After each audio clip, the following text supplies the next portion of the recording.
Hello friends. இன்றைக்கி கொஞ்சம் வித்தியாசமான ஒரு விஷயத்தை கொஞ்சம் வேடிக்கையாக சொல்ல போகிறேன். அது என்னன்னு பார்த்தீங்கன்னா, நம்ம இந்த ரோட்டோரமாக பார்த்துருப்போம். இந்த டாடா ஏஸ்லேயும் தள்ளி வண்டிலையும் காய்கறி வியாபாரம் பண்ணுறவங்க, அவங்கள பற்றின ஒரு விஷயந்தான்.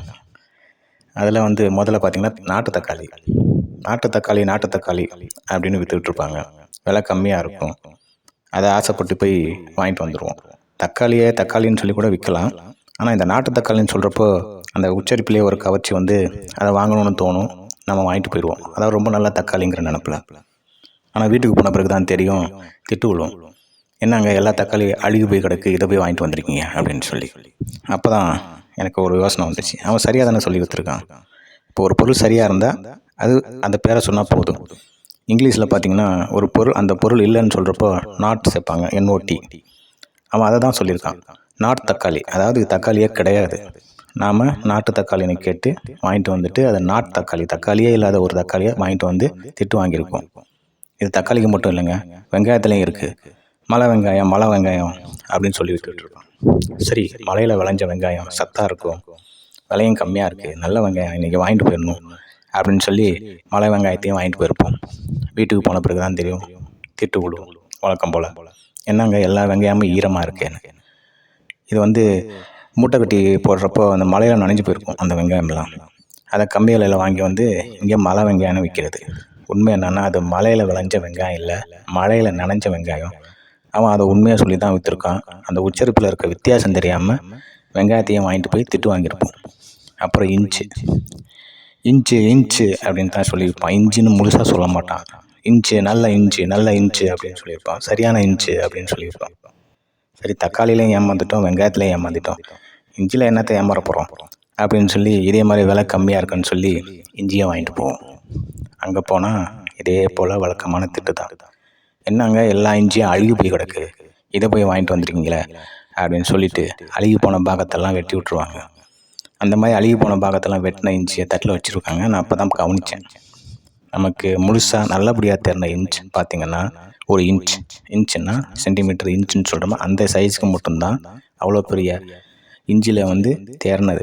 அதுதான் அவன் சொல்லியிருக்கான் சரியான இன்ச். அதாவது ஒரு இஞ்சி அளவுக்கே தேர்ற அளவுக்கான இன்ச்சு தான் அதில் இருக்குது, மற்றதெல்லாம் வீணாக போனதுன்னு சொல்லி தான் அவன் சரியான இன்ச்சுன்னு சொல்லி விற்றுருக்கான். அதையும் வாங்கிட்டு ஏமாந்து போயிருப்போம். இது போதலன்னு கொஞ்ச நாள் முன்னாடி கல்கத்தா புடலங்கான்னு வந்துச்சுங்க. ஒன்று கேள்விப்பட்டிருப்பீங்க. ஒரு ஜான் சைஸ் தான் இருக்கும், இல்லை ஒரு முழம் சைஸில் தான் இருக்கும். நமக்கு தெரிஞ்சு புடலங்கான்னா ரொம்ப நீளமாக கழுத்தில் பாம்பு மாதிரி போட்டு போகிற அளவுக்கு நீளமாக பார்த்துருப்போம். ஆனால் இது கம்மியாக தான் இருக்கும் அளவு. அதை கல்கத்தா புடலங்கான்னு வண்டியில் வச்சு விற்றுட்டு வருவாங்க. இதை கேள்விப்படுறப்ப நம்ம ஆளுங்களுக்கு ஒரு எண்ணம் எப்படின்னா, நம்ம ஊரை தாண்டின மாநிலம், நம்ம நாட்டை தாண்டின ஃபாரின், இந்த பேரெல்லாம் கொஞ்சம் சேர்த்து சொல்லும்போது ஒரு கவர்ச்சி வந்துடும். கல்கத்தா புடலங்கா அப்படின்னு சொன்னோம்னா கல்கத்தாவிலேருந்து வந்த புடலங்கா போல இருக்குது அப்படின்னு சொல்லி நிறைய பேர் வாங்கி பயன்படுத்துனாங்க. ஆனால் எனக்கு ஒரு சந்தேகம், நம்ம ஊர்லேயே நிறைய புடலங்காய் வளர்கிறப்போ எதுக்கு கல்கத்தாவிலேருந்து புடலங்காய் கொண்டாந்து விற்கிறாங்க அப்படின்னு சொல்லி. இதை அந்த புடலங்காய் விற்கிற ஆள்கிட்ட கேட்குறப்போ அவன் ஒரு விளக்கம் சொன்னான். அதை நான் உங்களுக்கு சொல்கிறேன். அதாவது நம்ம ஊரில் இருக்க இந்த புடலங்காய் தோட்டத்துக்குள்ளே புடலங்காய் வளர்ந்து தொங்கிட்டு இருக்கும். அது நீளமாக வளரணுங்கிறதுக்காக அதன் நுனியில் கல்லை கட்டி விட்டுருப்பாங்க. அது பூயிர் பூசையில் இழுத்துட்டு இருக்கும்போது அந்த புடலங்காய் நல்ல நீளமாக வளரும். யாரோ ஒரு சோம்பேறி கல்லை கட்டாமல் விட்டதில் புடலங்காய் சுருங்கி போச்சு, அளவும் குறைஞ்சி போச்சு. இதை எப்படி வியாபாரம் பண்ணுறது அப்படின்னு சொல்கிறப்போ அதுக்கு தான் வச்ச பேர் கல்கத்தா புடலங்காய். அதாவது கல்லை கட்டி நீளமாக வளர்ந்த புடலங்காய் நாம் எப்போதும் வாங்குகிற புடலங்காய். கல்லை கட்டாமல் சுருங்கி போன புடலங்காய் கல்கத்தா புடலங்காய். இந்த ஸ்டைலாக கல் கட்டாத புடலங்காய் கல்கத்தா புடலங்காய் அப்படி சொல்லி விற்று அதில் மயங்கி போய் நாம் அதை வாங்கி பயன்படுத்தியிருக்கோம். இது உண்மையாக சொல்லப்போனால் பொருளை விற்கிறவன் மறைமுகமாக ஏதோ ஒரு உண்மையை நமக்கு புரிய வச்சு தான் விற்றுருக்கான். நாம் விலை கம்மியாக இருக்கிற காரணத்துக்காக, அந்த உச்சரிப்பில் இருக்க வித்தியாசத்துக்காக ஏமாந்து போன கதை தான் இந்த வியாபார கதை.